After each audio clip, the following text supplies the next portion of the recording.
Hai semua dan selamat datang. Hari ini kita nak kupas satu topik yang percayalah, kita semua guna setiap hari, kesantunan bahasa. Jangan fikir ni pasal adab sopan je. Ini sebenarnya satu kemahiran yang sangat penting yang boleh tentukan sama ada perbualan kita berjaya atau gagal. Mesti pernah kan? Kita semua pernah lalui saat-saat tu. Kita cakap A tapi orang lain dengar Z. Satu perkataan silap atau nada yang tak kena terus boleh jadi salah faham besar. Sebab itulah penting sangat untuk kita faham seni di sebalik komunikasi ni. Okey, jadi apa sebenarnya maksud kesantunan bahasa ni? Secara mudahnya, ia adalah cara kita pilih perkataan dan gaya penyampaian yang betul ikut keadaan dan dengan siapa kita bercakap. Matlamatnya, simple je, nak jaga hubungan baik dan elakkan konflik yang tak perlu. Dan janganlah kita anggap benda ni macam satu set peraturan yang ketat. Sebaliknya, anggap ia macam satu seni. Seni untuk menggunakan bahasa bagi membina jambatan yang menghubungkan kita dengan orang lain, bukannya membina tembok yang memisahkan. Untuk faham lebih dalam, jom kita mulakan dengan beberapa idea asas daripada pakar-pakar bahasa daripada Barat. Boleh kita katakan idea-idea ni macam manual pengguna untuk perbualan yang berkesan.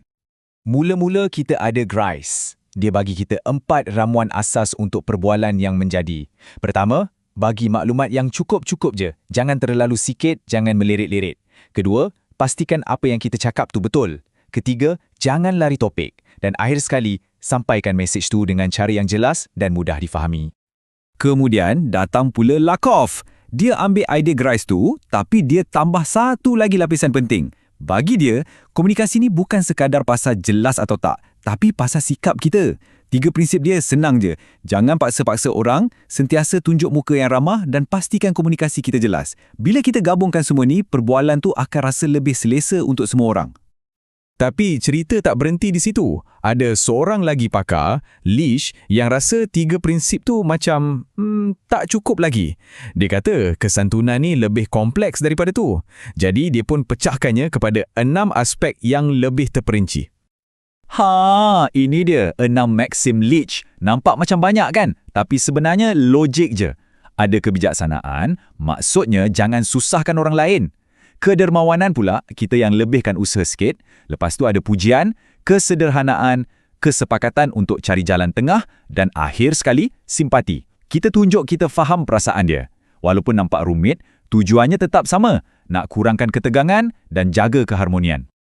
Baiklah, kita dah tengok pasal beberapa peraturan, tapi perbualan ni lebih mendalam, ia melibatkan psikologi kita, terutamanya maruah sosial kita. Jom kita masuk bab ni pula. Brown dan Levinson perkenalkan satu konsep yang sangat penting, iaitu konsep muka. Bukan muka fizikal kita ni tau. Ini lebih kepada maruah atau harga diri. Fikirkan ia macam image public yang kita semua ada dan kita nak orang lain hormat image tu. Sama macam kita hormat image orang lain. Muka ni pula ada 2 jenis. Pertama, muka positif. Ini adalah keinginan kita untuk rasa dihargai, disukai dan diterima. Kedua, muka negatif, iaitu keinginan kita untuk bebas, tak nak orang lain kongkong atau paksa kita. Jadi, dalam setiap perbualan, kita sebenarnya sedang cuba seimbangkan kedua-dua perkara ni untuk diri kita dan juga untuk orang yang kita sedang bercakap. Dan dekat sinilah Fraser datang dengan satu poin yang sangat padu. Konteks tu segalanya. Apa yang dianggap sopan dalam satu budaya mungkin boleh jadi sangat biadab dalam budaya lain. Jadi, memang tak ada satu formula yang boleh kita guna pakai untuk semua orang dan semua situasi. Okey, kita dah bincang macam-macam teori. Tapi perasan tak? Kebanyakannya datang dari perspektif Barat. Persoalan besarnya sekarang, adakah semua ni betul-betul kena dengan cara kita berkomunikasi sebagai orang Malaysia? Sebab itulah sekarang kita kena tengok pula model yang dibina khusus untuk kita yang mengambil kira nilai dan adab resam masyarakat kita di Malaysia. Di sinilah modal oleh Profesor Asmah Omar jadi sangat relevan. Modal beliau menekankan nilai budaya kita. Contohnya modal Barat mungkin fokus pada cara paling cekap untuk bertanya.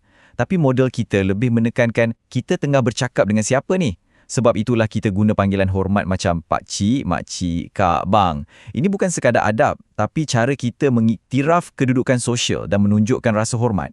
Ia adalah cerminan budaya kita. Okey, kita dah lihat pelbagai model dari GRICE sampailah ke Asmah Omar. Sekarang, jom kita renung sejenak dan bawa fokus tu kembali kepada diri kita sendiri. Jadi, apa kesimpulan utamanya? Kesantunan ni bukanlah satu formula matematik yang ada satu jawapan je. Ia adalah satu set kemahiran yang dinamik yang kita kena sentiasa ubah suai bergantung pada dengan siapa kita bercakap, di mana kita berada dan dalam budaya mana kita dibesarkan. Jadi, secara ringkasnya, Grice bagi kita asas kerjasama, Brown dan Levinson pula tambah lapisan psikologi dengan konsep jaga muka, dan Asma Omar melengkapkan gambaran ni dengan meletakkan semuanya dalam acuan budaya Malaysia yang kita sangat kenal. Jadi, sebagai penutup, saya nak tinggalkan anda dengan satu soalan. Bila anda berinteraksi dengan orang lain esok, cuba perhatikan sekejap. Adakah anda lebih cenderung untuk menjaga muka mereka atau anda lebih mengutamakan nilai-nilai budaya tempatan kita? Fikir-fikirkan. Terima kasih kerana bersama saya hari ini.